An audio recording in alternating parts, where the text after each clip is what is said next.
Hey guys, this is Ryan Megson, your local real estate agent here in Aurelia and the surrounding areas. I'm here today at my latest listing, which is 1401 Coopers Falls Road. And this video is actually going to go over a lot of the history about the property and how the original owners came to live here, who were actually the original settlers of the area. So stay tuned and you can see a lot of really cool features about the property as well as learn about the history of this family.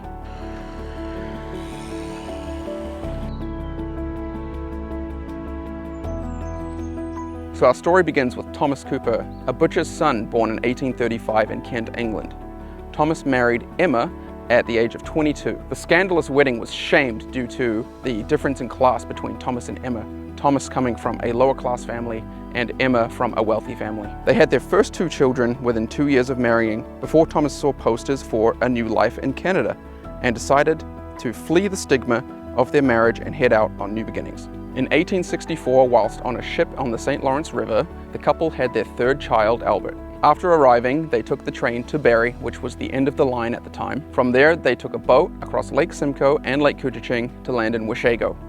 From there, they made their way into the bush to find the home of their land grant, which was part of a provincial program to increase sawmill operations into Muskoka. The first 4 days were spent building a log cabin just 1 kilometer from where I'm standing. The cabin provided basic protection from the elements as well as high windows to stop wolves from jumping in and attacking their children. The early years were extremely difficult for the family, having to rely upon the land to survive, with the closest neighbours being miles away and the nearest urban centre being Aurelia and over a day's walk, which today is just under half an hour by vehicle. Thomas and Emma ended up having 5 more children in that small log cabin. In 1876, Thomas Cooper decided to profit from the booming logging industry by setting up a general store to supply the bush camps. The Coopers built a house and a general store just a half mile from where their original log cabin was here on this property.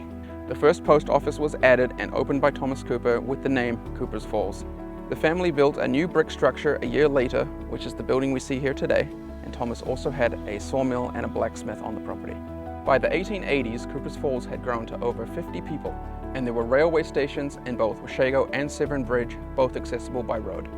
Telephones were installed in most Coopers Falls homes by 1911, and electricity brought to Coopers Falls in 1941. Thomas's son William purchased a steam-powered sawmill in 1921 and had it shipped to Washego by train. From there, it was carted to the property. This sawmill prospered until 1925, when William had a fatal accident on the machines. He died and left 9 children behind.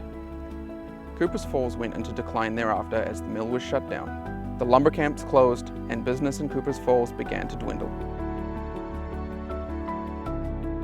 Thomas Cooper's grandson and William Cooper's son, Frank Cooper, took over store operations in 1948 after growing up in the store and helping his mother run it. In the 1950s, it became increasingly hard to compete with the larger stores in urban centers, and Frank finally closed the store in 1968. Frank Cooper, who was born on the second story of this here building in 1923, owned the property until his passing in 2019 at the age of 97. The property is now for sale for the first time since Thomas and Emma acquired it 160 years ago in 1864.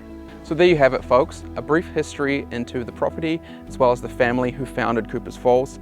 If you think you might be interested in purchasing this property, you can find my contact details in the description below, so please feel free to reach out and don't forget to subscribe.